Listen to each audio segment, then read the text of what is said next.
Ouais les gars, comment vous allez? J'espère que vous allez bien. Aujourd'hui, je vous parle de quoi? Comment faire pour se faire respecter? Parce qu'il y a des gens, ils ont vraiment la réponse. Mais c'est comme s'ils ont besoin encore qu'on leur dise comment faire pour se faire respecter ou bien pour imposer leur volonté aux autres. Je vais être très court. Il y a deux énergies les plus puissantes dans le monde. Deux énergies. En premier, c'est l'amour. Et en deuxième, c'est la peur. C'est ces deux énergies-là qui peuvent soumettre et ou bien faire obéir n'importe quel esprit, n'importe quelle conscience. Je ne juge pas, je donne juste les résultats froidement. Il y a les gens qui sont timides, les gens qui ont beaucoup de compassion, c'est-à-dire ils n'aiment pas aussi la violence, ils n'aiment pas se battre et tout. Donc même souvent, pour réussir à convaincre quelqu'un ou bien amener la personne à faire ce qu'ils veulent, ils vont faire un semblant de soumission ou un semblant de compassion. Montrer qu'il est un peu avec la personne. Pour que la personne vienne de son côté en se disant que c'est une bonne personne, j'ai pas besoin de la prendre comme un ennemi pour l'attaquer. Mais ce truc-là, sache que il marche uniquement avec une technique infaillible. Si ta technique a une petite faille, ne serait-ce qu'une simple petite faille, elle serait vue comme une faiblesse.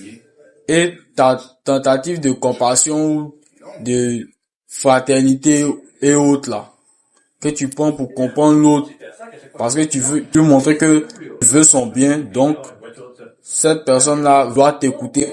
Si tu rates ta technique que tu vas élaborer, là, ce que tu vas faire va être pris comme de la faiblesse. Et on va te piétiner. Pendant que tu vas essayer d'être compatissant, pendant que tu vas essayer d'être gentil, par exemple, celui qui t'a fait du mal, il revient vers toi pour te demander un service et tu lui rends ce service-là. Si tu ne fais pas bien avec la bonne technique, il va prendre ça pour de la faiblesse et il va te piétiner encore 2 fois plus. C'est seulement quand tu fais avec la bonne technique que quand tu lui rends un service, il change. Mais tout ce qui s'apprend avec la technique demande de l'expérience, demande de la connaissance. Donc c'est pas dans toutes les situations que la technique avec l'amour va t'aider.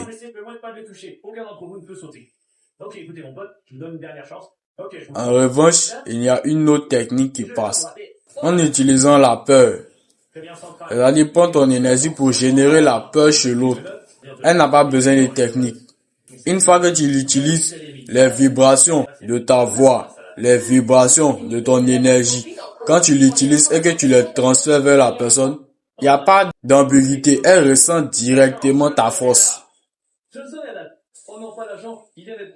Et en emmenant les vibrations de peur, sa conscience lui dit, soumettons-nous à sa volonté pour notre sécurité. Si on n'a pas peur de toi, on ne peut pas te respecter. Si on t'aime aussi, on te respecte. Mais comment tu vas faire pour que quelqu'un qui vient de te connaître que pour la première fois va t'aimer?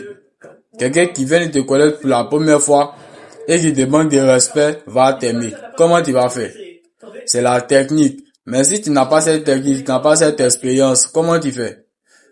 Et quand tu rates, tu parais encore plus faible. Comment tu fais? La peur, ça ne s'explique pas, c'est une vibration, c'est une émotion. Quand tu les transmets à la personne, son esprit se soumet automatiquement. Lui-même, son propre esprit lui dit à son corps qu'il faut écouter la volonté de la personne qui lui fait peur là, pour être en sécurité. Donc, même si tu es une personne qui a beaucoup d'amour, il faut savoir infliger la peur aux autres. Il faut pas être gentil. Maintenant, c'est pas un truc en mode, on utilise les deux. On utilise un seul. Si tu veux une personne respectée, soit tu aimes tout le temps, ou soit tu fais peur tout le temps.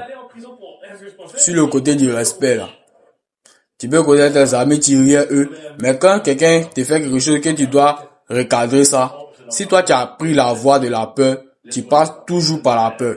Si tu as pris l'amour, tu passes toujours par ça. Tu vacilles pas. Ce sont pas des routes qu'on peut prendre les deux à la fois. Tu prends un seul. Ça va faire augmenter ton aura. Tu prends les deux, tu vas diviser ton aura par deux. Tu vas pas arriver quelque part. Donc, il était très court. Si tu veux te faire respecter, il faut que tu développes ton énergie. Maintenant, cette énergie, soit tu la diriges vers l'amour ou vers la peur. L'amour va te demander plus de technique, plus de diplomatie. Pour que chaque action, chaque mot soit précis, soit chirurgical pour toucher la personne là où il faut. Pour la changer. Maintenant, l'autre, tu passes par la peur. En lui infligeant la peur. Il ressent qu'il n'a pas le droit de prendre une autre route que celle que tu as décidée là. Il n'y a pas de menace. C'est lui-même son esprit qui le menace de t'écouter.